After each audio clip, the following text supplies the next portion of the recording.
Au upate mwingine anakuambia kufuga nyoka ni baya. Sio jambo baya. Niliona Olonde akibeba nyoka yake pale, watu wanashtuka. Oh, shetani ashindwe. Lakini shetani gani? Kwani nyoka ilikuwa ya shetani? Tuangalie akili kwanza. Nyoka, nani aliumba nyoka? Sema tu kweli, nani aliumba nyoka? Mungu aliumba. Kila kitu kwa hii dunia ilikuwa ya Mungu. Kila kitu ilikuwa ya Mungu. Mbona tunakomedi? Ule Olonde alibeba nyoka yake, yanalisha nature. Is part of feeding nature. Pastor Ezekiel, ukiangalia east kidogo Kilifi, kulikuwa na wenye walikuwa pale. Na kuna ile ilikuwa empire ya mtu fulani.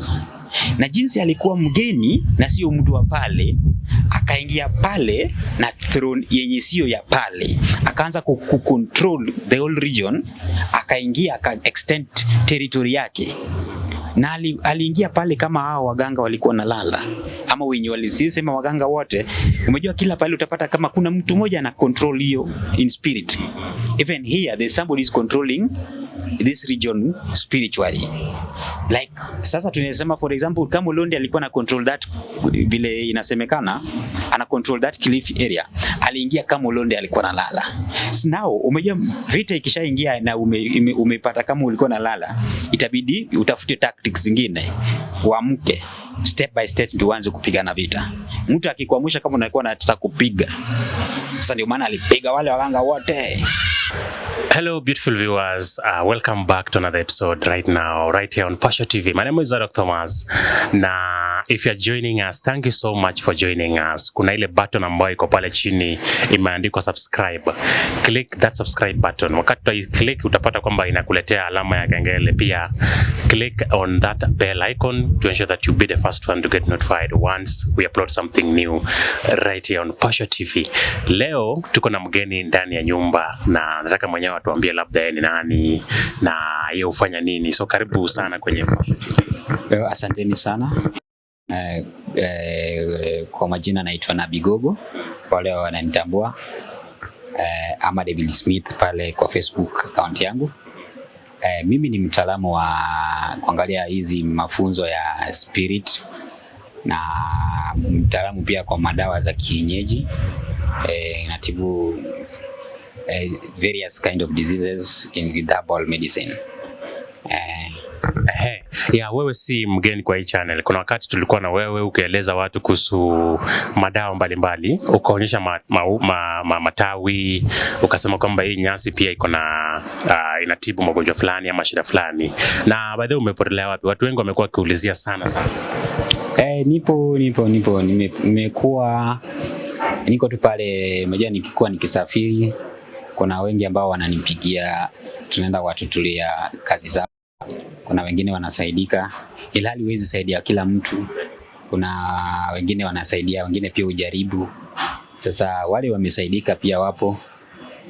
Sasa umejua inapata kama niko busy kidogo na tembea hapa kule pale kupeleka usaidizi kidogo na zile kazi mbalimbali. Nimeona kuna video yako niliweka ile ya kuna video uliongelea kuhusu mambo ya Londiani, ulikuwa unajaribu kuchambua using the spiritual knowledge, na ile video ilienda viral sana pale especially kwenye mtandao wa Facebook. So labda waambie watu, wewe uko wapi? Wewe ni mganga ama wewe ni just spiritual teacher? Umejua kuna hii jambo fiche ambayo watu waielewi kulingana na wazungu venye walileta hizi mambo za uganga. Uganga ni nini? Hicho kitu cha kwanza ni lazima ujiulize, uganga ni nini? Mganga ni daktari ambayo anatibu. He's a healer. Anybody who is a healer, huyo ni mganga. Kama unaweza kuwa wewe ni daktari wa chochote, wewe ni daktari wa kienyeji, wewe ni daktari wa hizi za uzungu, hizi mambo za kukua hospitali, huyu daktari wewe unaponya watu kama katika kanisa, wewe ni mganga. Unasikia? Kugangua mtu ni kutibu. Unaweza kuwa unatibu through spirit ama utibu through medicine. Is either local medicine ama hizi chemical medicine. Sasa tusichanganye hizi maneno zikuwe uganga ni kitu mbaya. Hapana. Is a positive thing. It depends with how you use it, in either positive ama negative. Uchawi upo. Ule mchawi ni uchawi pia kuna both negative na positive kwake. Ni ule ambayo ule ana practice things to do with the spiritual things. That is a witch, tunaita mchawi. When you are the witch doctor, the doctor, witch doctor inamaanisha huyu mtu anafanya both spirituality knowledge and physical treatment. Anafanya both. That's a witch doctor. He treats both spirit and spiritual sickness and physical sickness.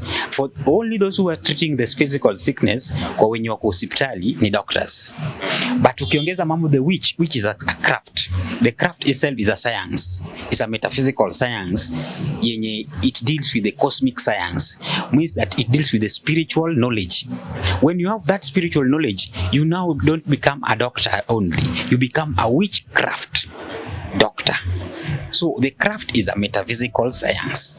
So tusikambae hizi vitu kama ni vitu. Na both doctors, whether ni hospitali, whether ni kanisa, au wanafanya vitu mbili. Unaweza fanya kuwe pastor unafanya a negative thing. Unaweza kuwa pastor unafanya positive. So it depends wewe stand yako ni vipi. Sasa tofautisha hizi vitu tuweke all of them are negative. Even the phones themselves, those are witchcraft. The TV themselves, those are witchcraft. Technology is a witchcraft. It's a craft. This is a science. Craft itself is a science. Tusikuwe na ile idea ya mzungu tuseme hizi vitu zetu ni mbaya. Hapana. Sasa mimi mwenyewe kibinafsi yangu penye ni mimi ni daktari. Na hiyo ni msimamo wangu. Ukipenda kuniita mganga kwa Kiswahili na kubali mimi ni mganga. Juu naweza tatua mambo za spirit na naweza tatua mambo ya physical. Unaona? Mimi ni witch doctor. Ama mimi ni mganga kwa Kiswahili kama umependa kuniita mganga. Niko nimekubali mimi ni mganga. As long as mimi sifanyi mambo mabaya. Siui mtu, sitendei mtu mabaya. Ile wakati umeanza kutendea mtu mabaya, umeanza kutesa mtoto wa mtu, umeua mtu, hiyo maana sasa hiyo imekuwa hiyo ni kitu kingine. Sasa hiyo ndio hiyo negative part ya ile kitu. Lakini ukitibu mtu kwa njia mzuri, mtu afanikiwe na mambo zake, what is the problem? That's where the difference between us. Unaona? Hapo ndio penye tofauti inakuja kati yetu na wale wengine. Na sio mwenye na practice kitu ni mbaya. Ule mwenye anakuja kwetu kutendea mwingine mambo yake ndio mbaya. Client wetu ndio wabaya, sio sisi wenyewe. So lazima uangalie njia gani unakuwa specific, unapiga vita na nani. Unapata hata mapasta wanakuja kwa kwetu kupata ile wafuasi. Sasa sisi ni tunawapea njia ya kupata wafuasi wao, tunakuja wanaenda tena wanakuja tupiga vita. Alafu wanaona waganga ni wabaya, waganga warogi, unaona? Hiyo ni mbaya. Unaona, hakuna benye unaweza kunywa maji kwa mto, alafu hiyo mto unakuja unachafua tena. Utakunywa maji tena kwa hiyo mto? Because we own the nature and we protect the nature and we control the nature. We have the all powers to control the nature. So hapo ndio tofauti na koja. Yeah, kuna the reason why nimekuita hapa, kuna hii mambo ya, yani nimekuita kwa sababu wewe ni mtafiti wa spiritual knowledge na mambo mengi sana umefunza kwenye hii channel, umefunza watu ambao hawakuwa na ile knowledge at least washajua. So kuna hii spiritual between Dr. Olonde yule wa Kilifi, jika umemwona kwenye video zangu, ma interviews zenye tumefanya, alafu na Pastor Ezekiel. So wewe kama expert wa spiritual knowledge unachukuliaje hilo swala? Kwanza ningependa kushukuru kwa wale ambao hawaelewi, watarusha maneno zao, sio mbaya, hiyo ni idea yako tu. Nimependa sana kushukuru Olonde kwa kushikilia sana hii mambo ya vita vya inaitwa the spiritual war, vita za anga. Cause tumepigwa vita sana na tujaiongea, tumeshinda tukitaja wagongo wauliwe, wafanywa nini. Not knowing lazima ukuwe specific unataka kuua nani. Si ati kila waganga wote unataka kuua. Wewe utaua daktari mwenye anatibu watu hospitali. Sasa hiyo spiritual war sio kitu yenye imefanyika, hata sio Olonde peke yake. watu wameinuka sahi. Iko old world. Ukiangalia mapasta wote wenye wako dunia mzima wanapigwa vita juu yale mambo wenye wanadanganya nayo watu ama wana manipulate nayo mind za watu. Sasa hizi watu wameamka. There is awakening which is happening with the cosmos nature. That everybody in this generation are waking up from those lies of the colonial time. You know, I told you last time I taught about the circle of life. The generation comes and goes. So this generation had lived before. Now the generation which is there now had lived before. They didn't accept either time. They did not accept that lies. They were being forced to accept this book forcefully. Now unapata kama wakasai to differentiate between the truth and the lies. That's why unapata kama miujiza zingine zina fail. Ukienda Nigeria wengine ukipata kwanza unakumbuka Nigeria. I don't know, TB Joshua was in Nigeria. He did a great job. The problem comes when he started fighting with the spiritualities in Nigerians, and that is the cause of his death. You can't fight your fathers. We are protecting this nature, but we don't do anything wrong unless those clients when you wanakuja to seek the help from us are the bad ones, not us. So when you start fighting us generally, unakosea. Because kuna nguvu zingine hapo wengine hawezi kufight. Na lazima tukue sisi ni Waafrika sisi wote. Why are you fighting? For what? For power. And while people are suffering outside there. Hii vita ya Olonde, Dr. Olonde amesimamia sana. Na tena Pastor Ezekiel kwa heshima zake amefanya kazi mzuri. Na kulingana na baadhi ya kazi zake ameshinda akipiga vita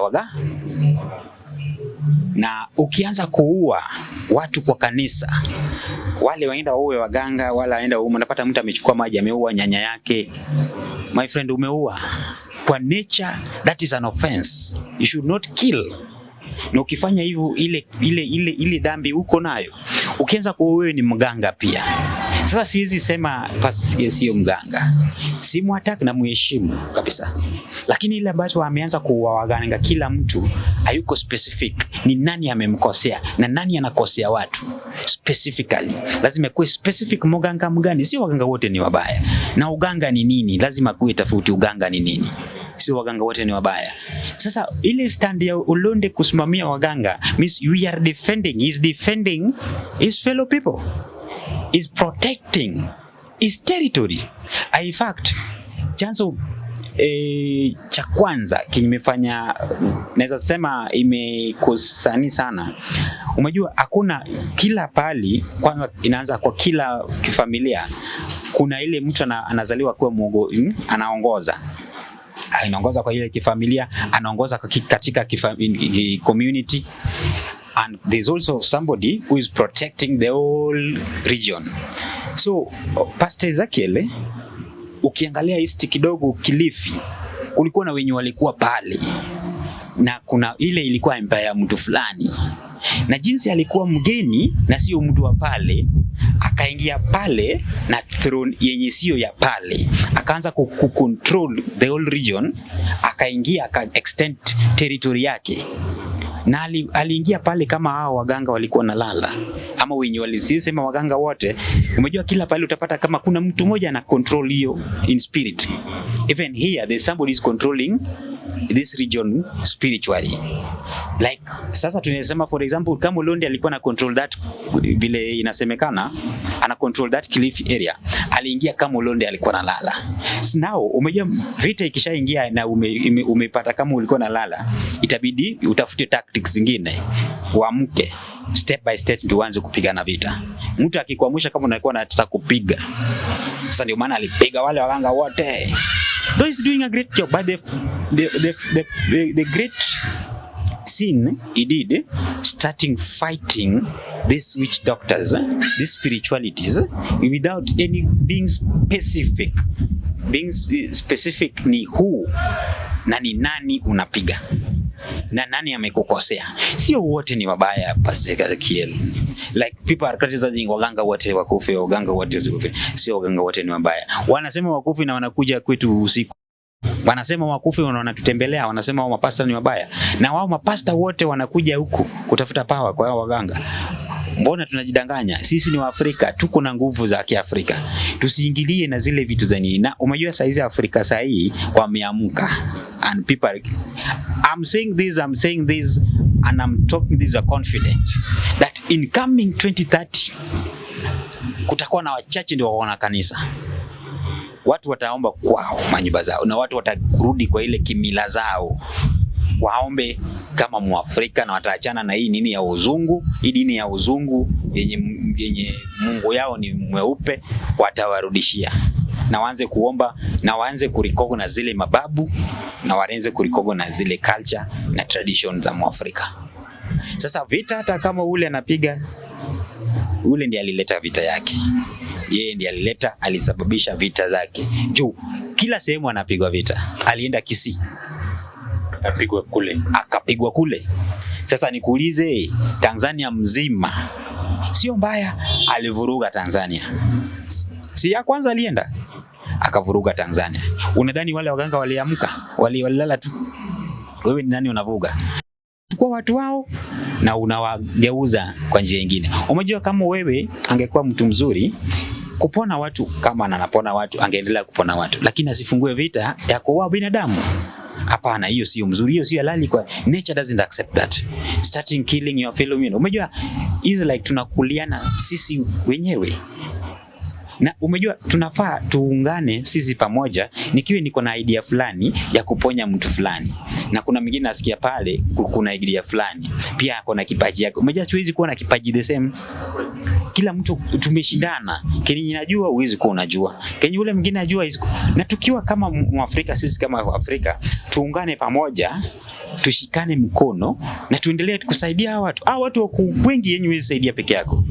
Huwezi saidia peke yako. Na ningependa kuomba hii vita penye imeanza hivi, ningeomba kwa unyenyekevu, kama ni Pastor Ezekiel, wafuasi zake najua sasa. Umejua kitu cha muhimu ni usikie. Acha kuropokwa na kitu yenye hujasikia. Sikia kwanza, usikie huyu mtu anasema nini. Sifungulie vita yake. Umejua kuna wakati niliongea mambo kama hiyo, kombora zingine zikatupwa. Na nilikuwa naongea kuelimisha watu. Si ati na attack. Sijai muattack because he's doing his job. Na anapona wengine wanapona, wengine hawaponi. Hiyo ni yake. Unaona? Reverend Evangelist is doing his work, great work. Siwezi sema afanyi kitu chochote, lakini vita ya kihanga yenye inaua watu wengine achane nayo. Watu wako pale wenye wanafaa wasaidike. Na wabaya ni wale wenye wanaenda kwake kutendea wengine mabaya. Unaona? Na wabaya sio wao wenye wanasimamia spiritual ama madoctors, sio wabaya. Ukiwaua, kesho nani atasaidia mapastors? Na kesho nani atafundisha watu wengine? Olonde, daktari, pia ningependa kuomba kwa unyenyekevu sana. Vita za anga ni mzuri, lakini kama mtu mwingine unaona kuna kipaji fulani kidogo anasaidia kitu, vendo amepiga vita waganga, yeye ni binadamu na amejua pia sheria za nature vizuri, asimalize kabisa. Wasipigane vita mtu mmoja aumie. Hapana, hiyo sio suluhisho. Ezekiel asipigane vita, umejua hii vita lazima mtu mmoja ndiye ataumia ndio inyamaze. Hapana. Mtu kati yenu wawili, tuseme saizi tunaona, umejua wengine tu haujui, lakini wapo. Anga kuna vita mingi inapiga huyo Ezekiel. Sasa tuseme kati yenu wawili mtu mmoja afariki, na kuna wengine wanategemea Olonde, kuna watu wengine wanategemea Ezekiel. Hatuwezi kuwa na suluhisho kwa hii kitu. Hatuwezi pata suluhisho kwa hii kitu. Kwa hivyo inafaa kuwe na solution, at least hata wakutane kiasi. Because is like kuna government na opposition. That's how spiritual war is. This power, you seek for power. Hiyo power ndio watu wanang'ang'ania. Lazima itakuwa na suluhisho. Kuna suluhisho kwa hii kitu. Isikuwe tu vita na mwingine akufe, ama mwingine afilisike. Hapana. Kuna wengine wanategemea ile mtu. Wewe Ezekiel, wengine watu wengi wanamtegemea. Kuna watu wengi wanategemea Olonde, Dr. Olonde. Na kuna ile akili nyingine yako nayo yenye ni ngumu sana kupata kwa nayo kwa wengine.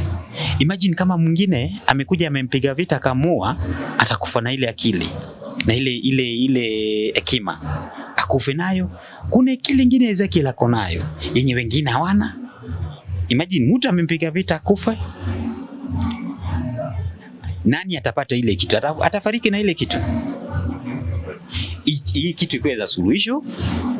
Ule mtu mwenye ako na makosa fulani. Kwa sisi wote binadamu tunaweza kaa chini. Hakuna kitu inaweza, hata kama wale si ukanga chini wakina sio position na government. Unapata saa hizi wana negotiate. Wanakaa chini wanajadiliana suluhisho iko vipi. Na makosa ilikuwa wapi. Hii kitu they meet spiritually. We meet spiritually. Spiritualists meet. Whether this fight is like a fight, this physical fight. We meet. When you go into somebody's territory, so it depends with how strong you are to conquer that territory. When you are strong, you will conquer them. But when they are strong they will fight you and they will conquer you. And that's how things are. You conquer or you become their slaves. Sasa watu wangefaa kae chini. Hii hekima yenye Olonde yako nayo sio wengi sana wanaitafuta. Ule jamaa ako na hekima yenye sio kila mtu ako nayo. That knowledge that guy has is not that a normal knowledge. Wangefaa wakae chini. Ile power yenye unajua Ezekiel pia na access the higher power in the realm. So that power is accessing and that knowledge is getting. Wanafaa kae chini wajadiliane na wakikuwa pamoja. That's why whites wako superior than us. They sit together and share the ideas na wanatumia kusaidia na wanakuwa more superior than anybody. Hii kitu tukikoa tunaweza kaa waganga wakae na au mapasta wakae na kila spiritualist wakae. In fact tunasema tu wote ni spiritualist. Wakae pamoja na tujadiliane. Hii Kenya inaweza kuwa mbaya. Na tunaweza saidia watu wengi na nchi zote wanaweza kuja kupata hekima hapa. Na tunaweza pata knowledge because tunaoa watu wengine wenye wako na knowledge. Na tunakulana sisi wenyewe. Haifai hiyo na haifai hiyo na nimekataa hiyo. Hawa watu wakae chini.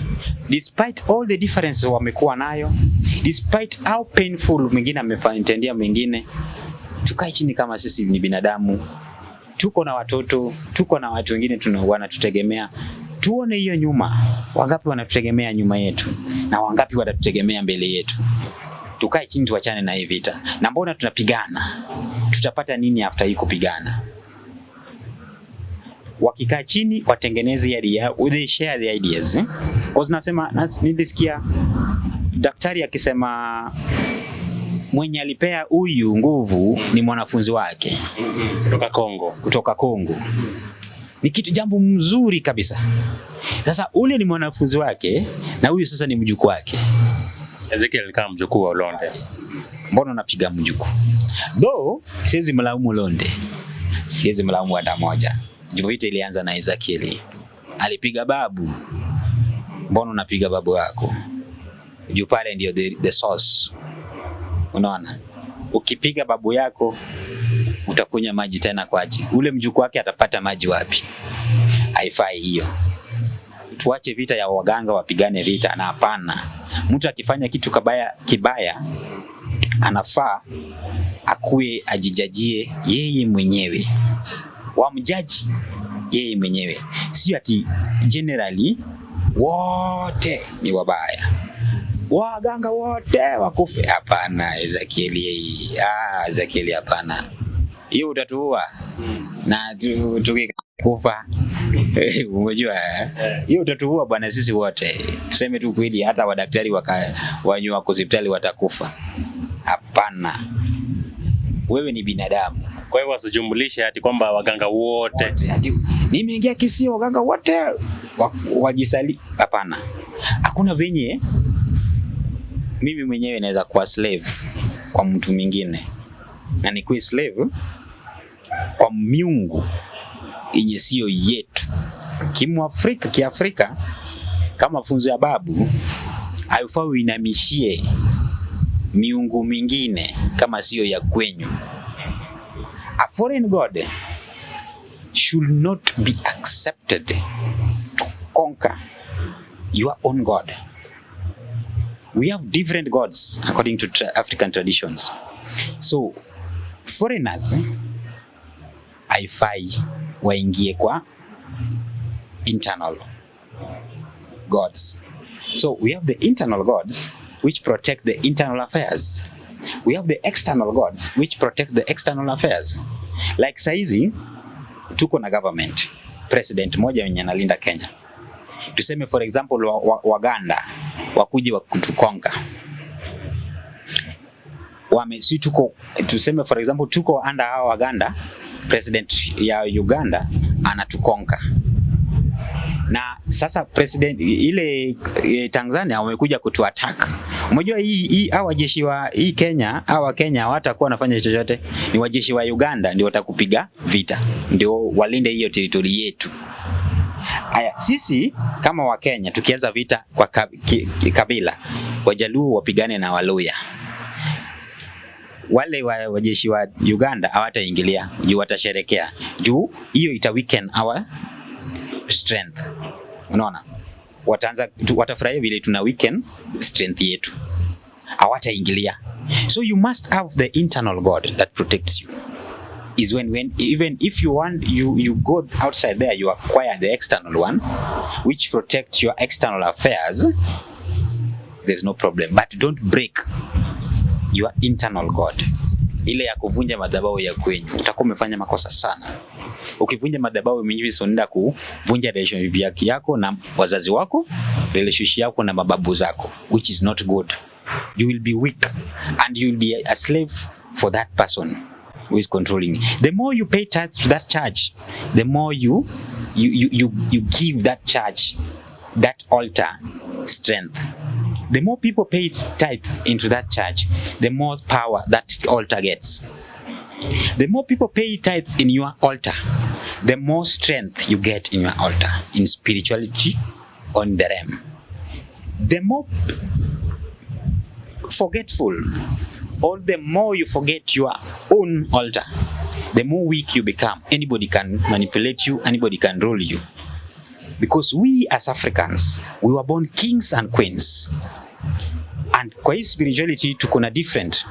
Ndio maana utapata kama Olonde yuko pale, is a territorial fighters. They conquer other territories.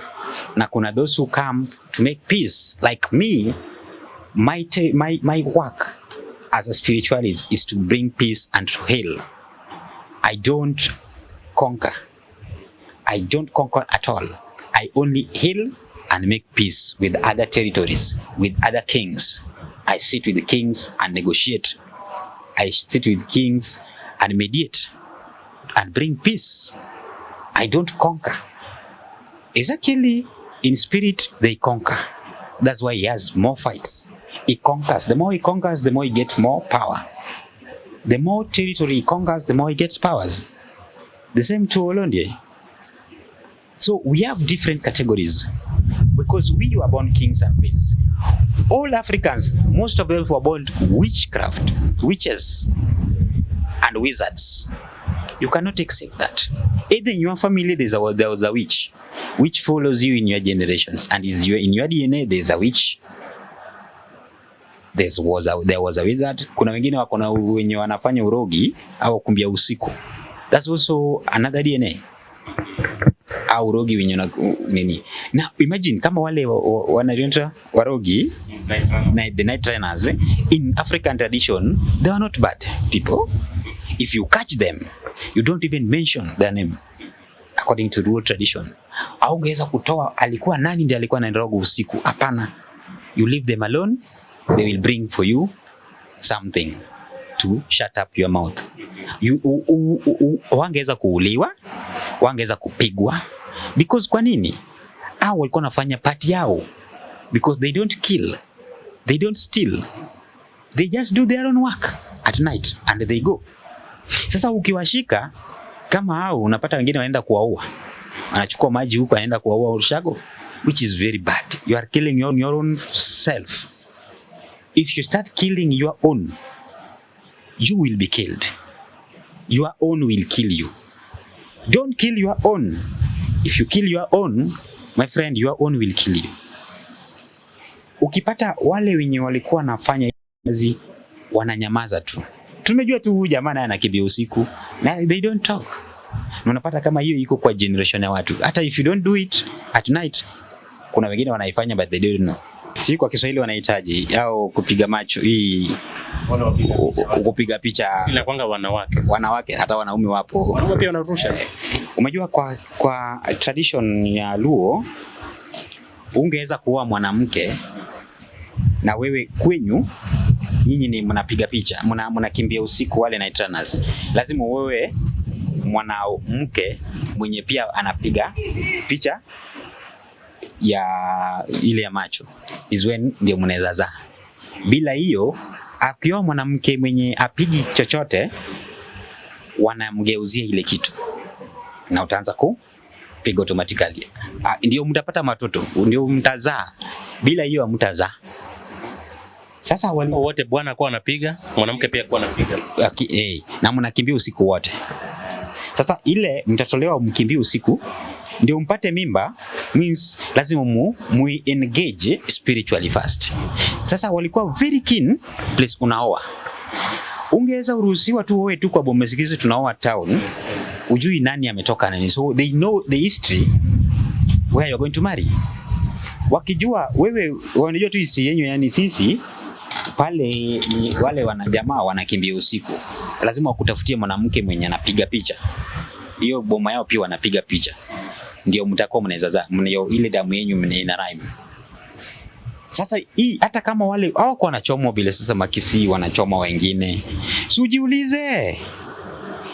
Science gani unaweza piga mtu picha? Si wengine wanaweka musmari kwa tumbo. Mwingine anaweza angalia chakula hivi, hiyo chakula ikose kuiva. Mwingine anaweza angalia chakula hivi toe zile iharibike. Na mwingine pia anaweza angalia maembe ikose kuiva ama mahindi ikose kuiva. Ni science gani umetumia hii kitu? Umejua wazungu walikuwa wanatushinda vipi? Wanachukua hizi vitu wanaangalia, wanafanya utafiti zao. Science gani umetumia hapa? Ndio umefanya nayo hii kitu. Na ndena antivirus uko nayo. Juu ako na antivirus, akikuroga hivyo anakupea antivirus unapona. Because walikuwa watu wakarimu. Haizi kufanyia kitu because mwenye anarusha hizo vitu pia anaweza kutibu. Anaweza kutibu. Hao ndio wanakutibu. Unapata na kutemea tu mate. Na hivyo ndio antivirus, imagine. Akikuroga hivi, umejia mwingine anampata mwingine akinyonya na naangalia ile matiti na fura. Na mtoto anaweza acha kunyonya hivyo kabisa. Ama mtoto akufe. Na akikuonea huruma, ukijua ni yeye akikutemea hiyo mate kwa mdomo ya mtoto, na hivyo ndio iko. Mtoto amepona na wewe mambo yako imeikuwa sawa. Sasa kuna zingine zilikuwa nakuja automatically, sio kupenda kwao because ni kitu yenye iko inborn zao. Sasa how comes unakuja kuua huyu mtu? Simuuliza antivirus gani unatumia? Na hii kitu unaweza tumia aje? Na uitumie kwa njia nzuri because anything which is negative must have a positive. But sisi wote tunaangalia negative part of hii kitu. These people which are doing the teleporting.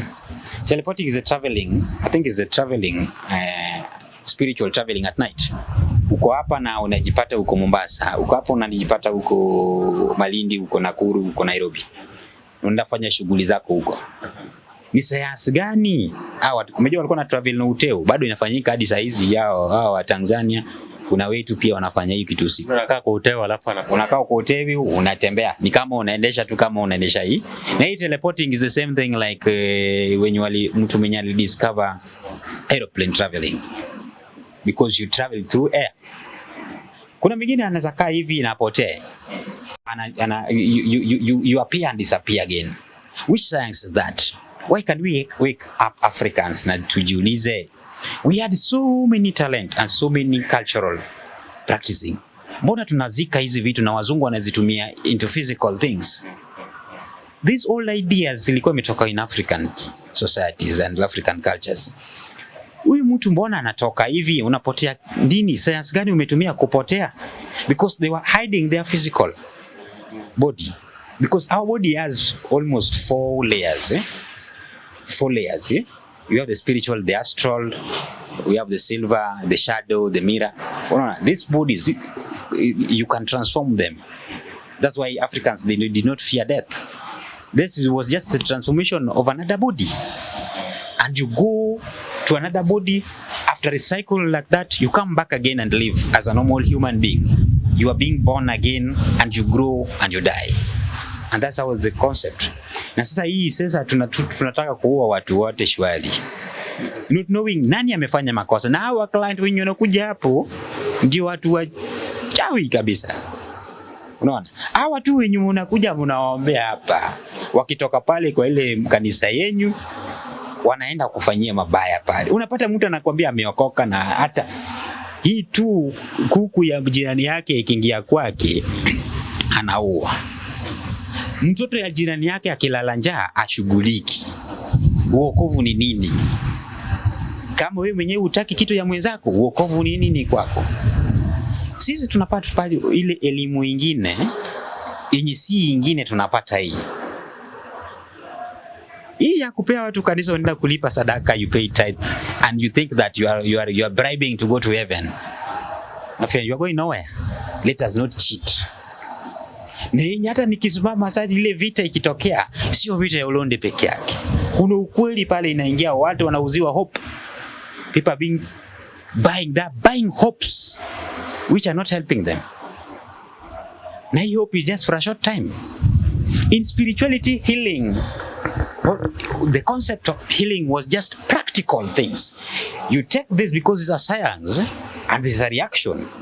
You take this and mix with this one, and with the prayer, up, na hiki tunafanyika. Now, it's not prayer alone. You cannot speak alone. Even if you are accessing the higher powers, find that those who are accessing the higher power, like Ezekiel, he access the higher power that he can prophesize, he can command, and things work. Not all people will get healed there. Not all people have the same faith. Hii hapana.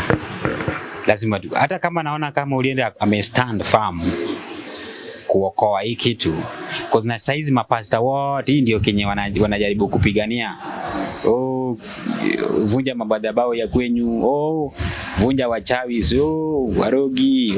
Wafanye nini. Hiyo ndio kitu wanashinda wakishout. Not knowing at night they are going to visit those people. My friend, let us get knowledge first. Watu science gani wanatumia? Because mnapata waganga wako na elimu bana kushinda wengine. Tuseme tu kweli. Tuko na knowledge yenye na wengine hata hawana. Hata saizi ukikaa na pastor wengine, they just studying the theology. They don't study anything with do with spiritual. If you can move, we can stop the rain. We can stop rain and command rain. We can command thunder, which means that we command nature, and we have the authority to do that. We were given authority to do that. Is not something which is a sin. The authority was given to us. When God finished creation, all authority was with us. We can do everything with that command. We can stop rain, we can command rain. Na hizi vitu tuliacha hizi mila zote tukaanza kuwa wengine. Ukiona saizi mzee anakuja anafanya hivi na anafanya vitu zake, mvua inaanza kunyesha, mkesho mnaenda kuoa. Badala nyinyi wao wadogo hapo muanze kusema babu wafanya vipi? Tuelimishe. Sasa mvua ilikuwa inanyesha. Kuna wengine wanastopisha rain, wanastopia mvua hivi. Kuna wengine wana command radi. Inakuja inagonga place fulani. Wengine wana hiyo upepo. Ona kale upepo inazungukanga ile. Wana command. Inaitwa kalausi. Hiyo kalausi. See, naturally people these human beings are doing it. Na mbona sisi wenyewe tuwezi kuuliza wale? Ni science gani vipi umetumia babu kuleta ile kitu? Ni science gani? Au upate mwingine anakuambia kufuga nyoka ni baya. Sio jambo baya. Niliona Olonde akibeba nyoka yake pale, watu wanashtuka. Shetani ashindwe. Lakini shetani gani? Kwani nyoka ilikuwa ya shetani? Tuangalie akili kwanza. Nyoka, nani aliumba nyoka? Sema tu kweli, nani aliumba nyoka? Mungu aliumba. Kila kitu kwa hii dunia ilikuwa ya Mungu. Kila kitu ilikuwa ya Mungu. Mbona tuna comedy? Ule Olonde alibeba nyoka yake, yanalisha nature. Is part of feeding nature. Alibeba yake, unapata niliona watu wanashuka pale, shetani ashindwe, wewe sijui utaingia mbinguni. Who told you about heaven and earth? These were fears. They created this fear for human being. Who told you that ukifuga nyoka, ukifuga siji vitu za wazungu wamefuga nyoka pale kwa sababu kwani wenye wafuga nyoka pale stadium ni mbaya? Nini museums ni mbaya? Si wazungu wamefuga hizi nyoka. Wazungu si wamefunga siji nini? Mbona hawashtuki? Sisi tuko na kile akili ndogo. Ya hii tu kitabu ndogo hii inatusumbua akili, inatuvuruga akili hapa. Inafanya tuuane sisi wenyewe. Before this religion comes, hakukuwa na hii vita kati ya Waafrika na Waafrika wenyewe. Hata hii physical war inapata hii ya territory, hakukuwa Mwafrika kwa anapigana vita ya physical, akuja apigane mtu auwe mtu na panga yake, sio auwe mtu na bunduki. Hizi vitu ni idea ya mzungu, amekuja akaleta vurugu ndio sisi tukue weak. Akaanza kuambia you don't believe in your ancestors, which is not true. Ukianza kunini na babu yako, wewe ni devil worshipper. Na not knowing, ukienda kwa hiyo Biblia kuna place where God of Abraham, God of Isaac, God of Jacob. Always Jesus was acknowledging those names because I am a descendant of David, Abraham, Jacob, Isaac. Alikuwa ameshinda akitaja watu because he was acknowledging his ancestors. Na sisi wenyewe ni nini inatusumbua? Ni kukosa hekima inafanya tuseme mambo zingine. Utapata mtu anaanza kusema shindo katika jina nini, na shindo katika jina la Yesu. Unashinda nini? Unatumia ile jina mbaya. Ujielewi nini unatumia ile jina vipi? Ujielewi Christ himself he was not a physical human being. Unapata sasa people just like Christ is God, Jesus Christ God. Tunakosa hekima. Christ himself was not a physical human being. God himself is not a physical human being. These are energies in us. They are within us. So when you do something bad, good, all of them are in you. Evil, good, God, evil, all of them are in you, whether you are born again or not. So when you welcome the Christ in you, means that you can differentiate between lies and truth. So when you stand for the truth alone, means that you have Christ that shows you the truth. He's not human being. Satan or devil is not a human being. Mtu atakwambia dunia yatime. Sasa hizi wapasta hii ndio the end time, mapasta wamekuwa wengi na waongo wapo. Is not the end time. The world will never end. It is our generation which will end, but not the world. The world will never end. Our generation will end, another generation will come with new things. But the world itself, we call the world she herself, will never end. Will never. It has so many years that nobody knows. People have lived here and nobody knows the secret of the world. Hizi zingine tunasikianga hivi just idea ya watu. When they invent their own ideas, they bring them to us. We start copying how things are. But the world is in you. You are the world. There's a macro world and a micro world. You are the world. So you can create anything you want with your own world. Is when it will manifest to the physical. This big world. After you've created your own thing in you. So hii vita ndogo unaona ikifanyika hii ni is only there's a transformation is a cosmic in the cosmic nature. There's a transformation which happens naturally, that we are going back to our normal life, our current life, our past life. People are going back to their past life. That's why utaona kama mambo mazito zinafanyika. It's not the end. It's the beginning of everything. It's the recycling of what has passed. So ukiona kama vita zinainuka saa hizi, wanapinga zile vitu za makanisa pale, it's not devil worshiping. It's the new, you can say the old or the past ideas are being born again. Those things which were being used by our forefathers. Because those forefathers are now living now. They have come to live again. And they are transforming these things vile walikuwa. Si ati hizi vitu zinini mpya. Hakuna kitu jipya chini ya jua. They have been there. Hii mambo ya kupinga mapasta ilikuwa inafanyika wakati wa koloni. Wababu zetu hawakukubali hii Biblia venye sisi tunakubali sasa hii. Hawangeweza kupigia mzungu magoti venye sisi tunapigia. Sasa na hii ni ukoloni mpya yenye makanisa wana colonize nayo watu, wana manipulate nayo watu. Those same is kanisa wote ni mbaya. Not all churches. And those who are also preaching good. But this is that most churches are milking these congregations. They are milking their their followers. The little they have, they take them from them. They take that little from them. Alafu wanakuambia God will add you more. How comes the same church, the poor people are taking their money into those churches, and then the same poor people are crying to God to give them money, and they have taken the little they have to those churches? What next? After watu wamechukua hizi sadaka, wanapeleka wapi? Zinafikia Mungu?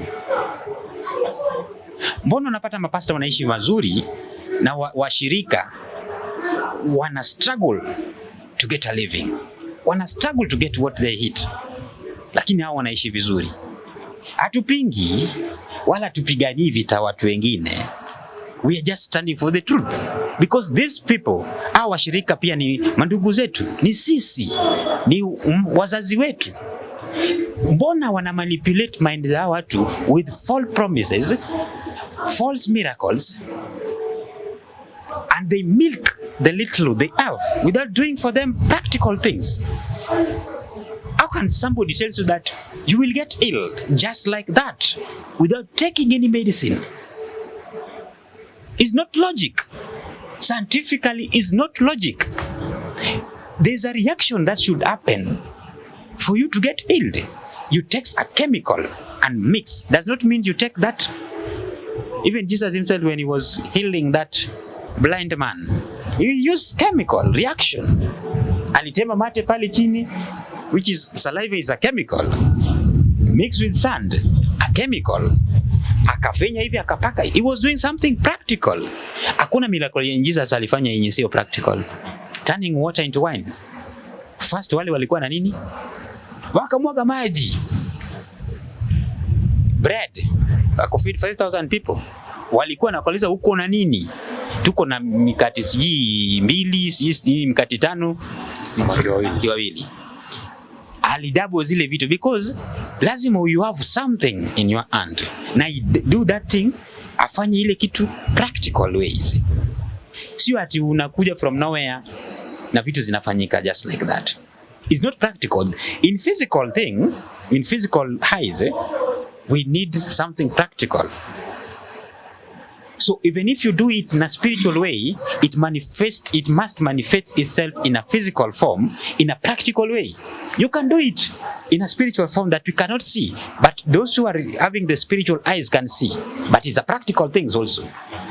But when you do it just like that, you say a word and it happens, there must be a question somewhere. There must be some people who will doubt it. So ukiona hayo mambo zinafanyika, ndio tunajaribu isifanyike. Kwa zinapata wengine wanapotozwa. Wengine wanafanya waue watu wengine. Wengine wanafanya waue mandugu zao. Ukiona ndugu yako amekufanyia makosa, tafuta njia yenye unaweza mrekebisha. Sio kumua, sio suluhisho. Akiwa mchawi yenye anakuroga usiku, yenye unakosa amani, anakufanyia nini? Kama una nguvu vizuri ya kufanya hiyo mambo yako, mbona wewe usiombe huyu mtu abadilike apate Ukristo? Upate Ukristo kiajia gani? When you get that salvation means you have received the Christ in you. Pray for this man or this person to get Christ in him or her, so that he can stand for the truth and do a positive thing, not doing that negative. Mbona tunawaua? It's not a solution. Because ukiwaua hujawamaliza, because hujamaliza generation yake. Ukiua mchawi saizi amezaa mchawi. Kama mama yako ni mchawi, wewe pia ni mchawi. So it depends, when you are growing up, you have the Christ in you. Which energy will you pick? Positive one or the negative one? That's how it takes. Unaona? Ukizaa mtoto azae mtoto mwingine, hao wote generation yako ni wachawi. Sasa ukiua ule mchawi, hujamaliza chochote. Ule mwingine anakuwa pale, ule mtoto wake ni mbaya kuliko hata huyo babu yake. Ndio maana unapata hata Olonde alifundisha ule mtoto wake, na mtoto akafundisha mjukuu. Unaona mjukuu amekuwa mbaya, anarudi na lakini Olonde daktari mwenyewe, lazima utatipate suluhisho kwa hii vita. Tusikimbie nayo sana. Tutafute suluhisho, tusipigane sisi wenyewe. Olonde sijui ni Mjaluo, I think kama hiyo jina, na kama all from Migori. Migori, all of them are Migorians. These are Migorians, Republic of Migori. Surely we are brothers, Ezekiel mwenyewe ni hapa inaitwa Omabei County. Omabei and Migori, these are brothers people. In fact, ukiangalia hiyo connection vizuri vile watu kitambo walikuwa wanaangalia, utapata kama they are related in clans, Na tukae chini bana, tuongee hii maneno, tusaidiane hii kitu. Hii kitu sio ngumu yenye nafaa tupigane sisi tutauana Wajaluo. Wanatusifu huko Wajaluo kuna nguvu. Mmoja sisi tumetoka huko from Egypt, tukikuja tukicontrol. Ukiangalia history, we control from Egypt in spirituality ways. When we get into Sudan, tuka central kidogo hapo, sisi ndio wazungu walikuwa wanatafuta. And the sub-tribes ilikuwa inaitwa the Nubians, which are also very powerful in spirituality knowledge. And tulifichana hapo, wengine wakaenda Nigeria, the Yorubians, the Igbos, Yoruba, the Amada, the Amaras. These are the tribes of Luos. So unapata kama Luos wamekuwa na hii kitu mingi sana, lakini the problem with us that tuko na kakitu fulani inatusumbua. We don't love each other. Hatupendani sisi wenyewe. Tukiwa uko hapa juu kidogo, unaanza kunyanyasa wenye wako chini. Kumbuka mandugu zako pale chini, usiwaue. Hapana. Ndio hata nikiona Olonde anasimama, sio mbaya, msimtusi. Juu anasimama kwa asipoongea hata fariki. Kwa hiyo vita sio mchezo. Kombora tunapata sio mchezo. Asipoongea apata jitetee. Atetee na watu wake. Hata fariki. Na watu wengine pia watako, nani atutetea? Utapata kama waganga wote kwa village wamekufa wote. Kisumu pale wamejisajili, wameacha hiyo nini? Nani atatusaidia? Mimi saa hizi nikiacha uganga yangu ya uponyaji, niende nipate watu wawili watatu wananitegemea pale, ni watibu malaria zao, mwingine pale anashindwa na ulcer zake. Sasa nikose pale, watu waende tu hospitali wapewe zile dawa zenye haitibu mtu. Mmoja dawa ulcer siviza ina dawa. Unaona? Mimi yangu nikikupea inaingoa ile hasa yote. Inatibu yote na ndani.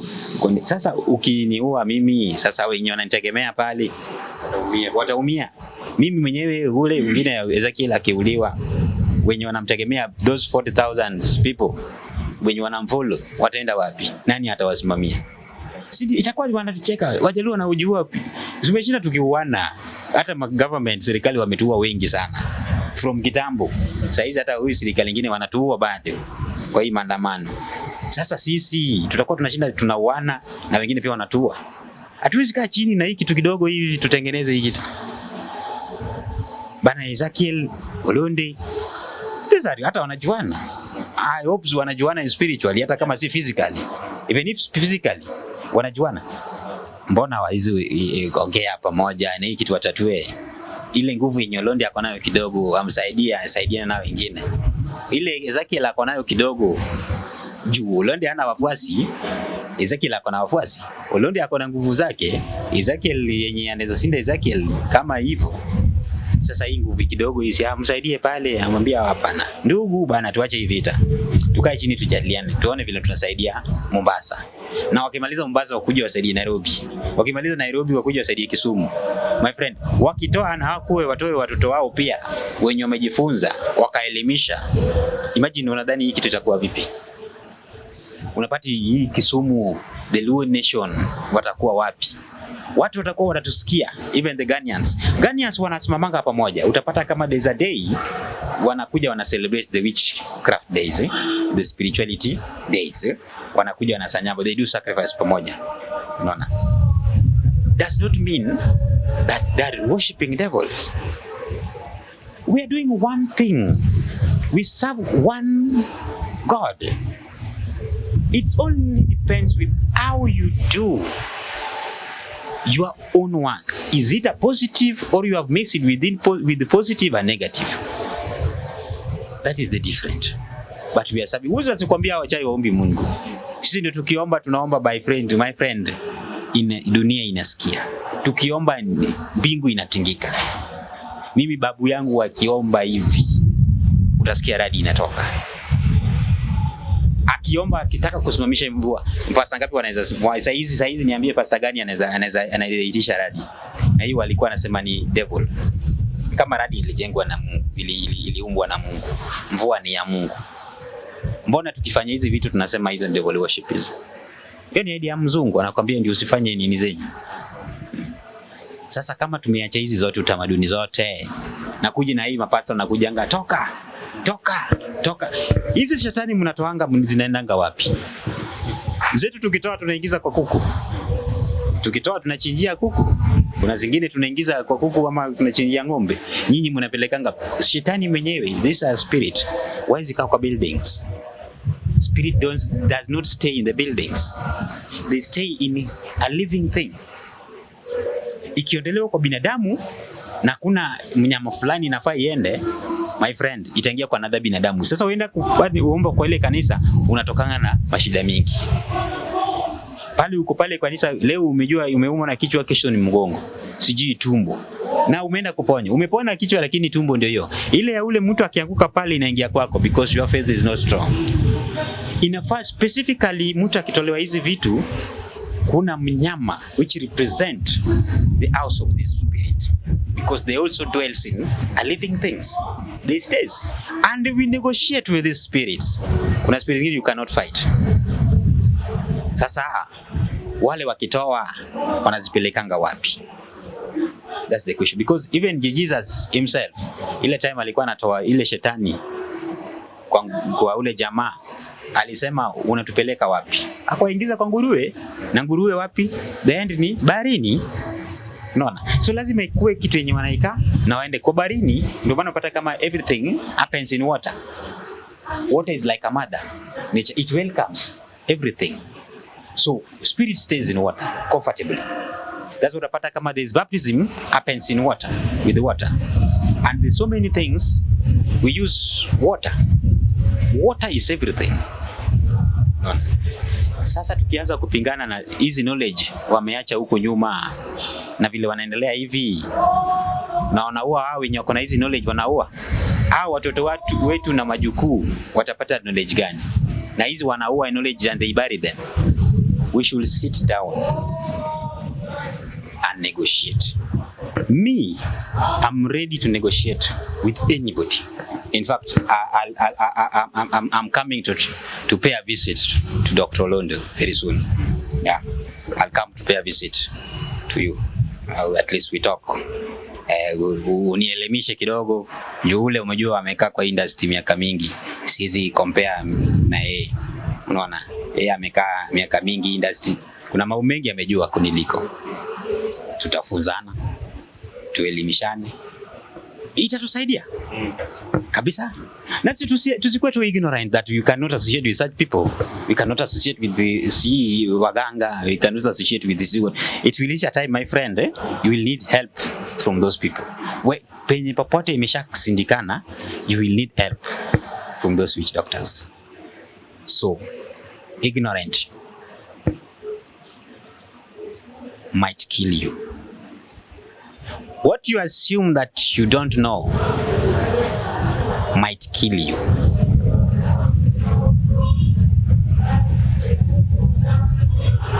Kuna waza time nimewahi visit ile akili kwake, ndio sikupata chance ya kuongea naye.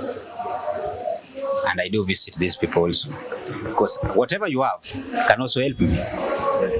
Mimi sinanga boundary. Ati siwezi tembea kule. Sasa mimi niko kivyangu. Siwezi tembea kwa ule, siwezi ongea na ule, hapana. As long as that we can talk, we can vibe, we can share something positive, we can talk. I like learning from everyone. From everyone. Siwezi zuia ati huyu sasa afanye hivi, wacha nisiende kwa huyu mtu. Hapana. I don't have boundaries because I'm a prince of peace. I create peace and I bring peace where there's no peace. I don't create fights. I don't create fight with anybody, but I correct where there's wrong. So don't mistake my corrections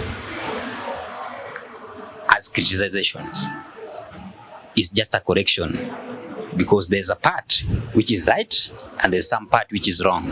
I only deal with the wrong part. I don't criticize whatever you're doing because whatever you're doing is your own duty. I can't criticize, but I must correct. Even somebody else also can correct me. And we must accept correction. That is the point. We must accept correction. Watu wakubali corrections Wakubali kabisa. Na sasa labda wale ambao wanataka kuongea na wewe, nimegundua kwamba wewe ni mtu wa wisdom, na labda kuna mtu ambaye ako touch na mafunzo yako ambayo umeweza kueleza pale, anaweza kupata namna gani? Labda kwa njia ya simu ama kupata aje? So kwa njia ya simu, ya saizi technology imekuwa rahisi. Sio kama kitambo tulikuwa natumia kitu inaitwa the telepathy. Telepathy is a spiritual communication. And teleporting is a spiritual traveling. So easy tulikuwa natumia kama we don't have the phones. But this one, tuko na simu. Na ukiwa na namba ya simu, unaweza patikana popote. Mimi napatikana Kisumu. Niko Kisumu. Na saa zingine mimi hutembea sana kupeana mafunzo penye nimeitwa huko, na share mafunzo about spirituality, anything about herbal teaching pia, na pia kutibu. Ukitaka utibiwe huko na shida zingine za ulcers zinakusumbua, kansa kidogo, hizi shida ndogo ndogo tu inakusumbua pale. Zingine za spirit pia inaweza kukupea elimu, na ukifanyiwa hivyo, hiyo sasa ni kama unakuja personally. Lazima ufurahishe wenye tunafanyia kazi kwanza. Spirituality is not for free. Ndio maana hata mapasta pia wanaitisha vitu zingine. So we don't do it for free, but knowledge is for free. I can give you knowledge for free, ikusaidie kivyo. But when I'm involved in your problem, which means that problem might also affect me. So nikikusaidia inanikujia kwangu. Unaona, nikikufanyia kitu fulani itanikujia kwangu mimi, naweza nifuata. Sasa lazima ufanyie cleansing na wazee. Mimi natumia mababu, sina majini, sina spirit imefunga pali fulani. Hauna Illuminati? Illuminati ni nini? Hayo mambo ya Illuminati, mambo ya Freemason, mambo ambayo yamejaa kwa midomo za watu sana kule nje. Kukosa hekima. Illuminati ni nini kwanza? Illuminati iko kwa kanisa. Kwa kanisa iko? Si wenye wako Illuminati, si wenye umecreate ni Vatican City. So there's a Illuminati there. Vatican City in Italy. Italy. Catholic. Pope himself in Illuminati. These are Freemasons people.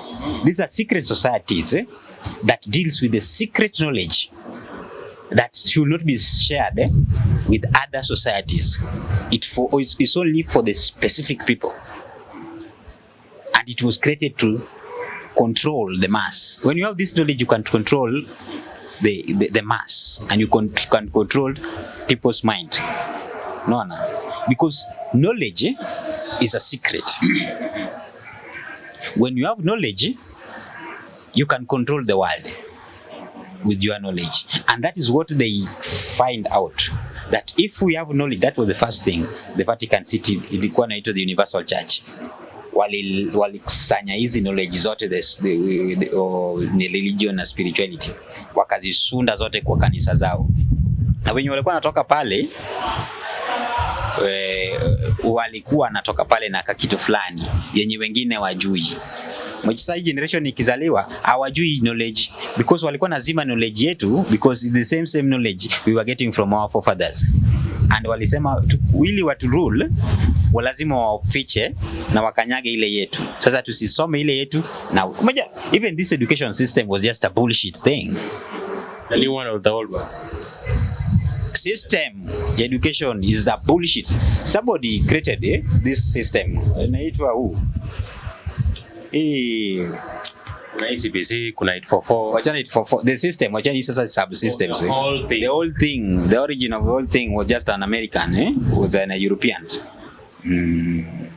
There's a family wanna control this system education, because they only teach you what they want you to know, not what they don't want you to know. You won't get. They make sure they kill your culture, so you become a laborer to them. You become a slave to them. So they will give you education is a must. You get educated. When you finish that education, you become a laborer. That's why you'll find somebody having a master's and having a PhD of electronic or engineering something, but he cannot make anything. He can only speak these things, and he can only do lectures. But haizi tengeneza even a vehicle he cannot. But he has the knowledge. You are a laborer. But there are kids in America and in Europe, in China. Si mtoto mdogo unapata anatengeneza vitu. Sisi huko simu. Hiyo sisi tunasomea, kwani tusomi mambo ya electric and electronics. So hizi knowledge walificha. Ndio maana utapata Mchinese akikuja kutengeneza barabara ataficha. Bila nakoroga vitu anaficha. It's a secret knowledge you cannot access. So these are societies. There's nothing in Illuminati. Only whatever they are practicing, their cultural practice, they are doing to create fears in you so that you cannot join there easily. Whether you join or you don't join, there's no different. The Freemason is just ni wale ujenzi wa kimataifa. The tallest building, the expensive roads, the statues, these expensive things, wana deal na Freemasons. Hakuna mtu kwa hii dunia hajaitumia kitu ya Freemasons, because dollar is a Freemasons tool. Dollar hatutapata pale iko na hiyo jenzi. Unaona? Natumia compass. Na ile compass, the protractor and the compass and hii inaitwaje? Hizi vitu zote ni geometry. Na geometry is what? Is the building, creating, designing. So these people are good in designing and creating and building stuff, this thing. So wako na hizo secrets za kufanya hizo vitu. So Illuminati, Freemasons, these are just cult. So the worst part of it, to create this, lazima waingize cultural practice yenye ina involve the sacrifice things, because they are also dealing with the spirituality. So when you're dealing with the spirituality, lazima involve in sacrifice. Even us, we do sacrifice, but human sacrifice is not accepted unless it's a bad energy. These are negative energies. When you see somebody sacrifice a human being, they are practicing something negative, which is not proper to the nature. Nature doesn't accept. Nature only animal. The animals doesn't have spirits. We do animals, we do ants, we do sheep and goats. And these are not bad. See, people slaughter sheep. People slaughter goats and hens. So when you slaughter that, and you can eat it. You slaughter it and you leave the blood for your ancestors and you eat the end. Unless it's something you are transferring. That's another secret. That's why unapata waganga sio mtu, kila mtu ni mganga. Sio kila mtu, is a secret. These are secret societies are dealing with this. That's why unapata kama waganga wanafanya vitu zingine, wako na knowledge secret that other people doesn't have. Unaona? So sisi yetu, you can learn or you can access it through nature. Yeah, so labda tupe namba ya simu tukimalizia interview. Namba yangu ya simu ni +254 7075 710 1225 0757 10 1225. Unaweza nipata through hiyo kwa simu. Tunaweza ongea mambo mingi. Ukitaka tuende zaidi ya hapo, matibabu zaidi ya hapo. Na kitu cha muhimu by the way, sio kila mtu utapona. So when you come to me, the only secret we have is you marry my spirit. It's like you be friend with my spirit first. That is a secret kwa any spirituality, kwa any pastors. Ukiwa pale but you are doubting that pastor, you won't get help. Maybe he's giving people help. Mtu atakuita, huyu jamaa amenisaidia hapa, usikuje usaidike. Na wewe unakaa hapo if you are testing. If you are testing, hivyo ndio utarudi. But because just healing is just something very small. I take anything big. Just acceptance. If you are married that spirit, you be friend with that spirit, unapona haraka sana.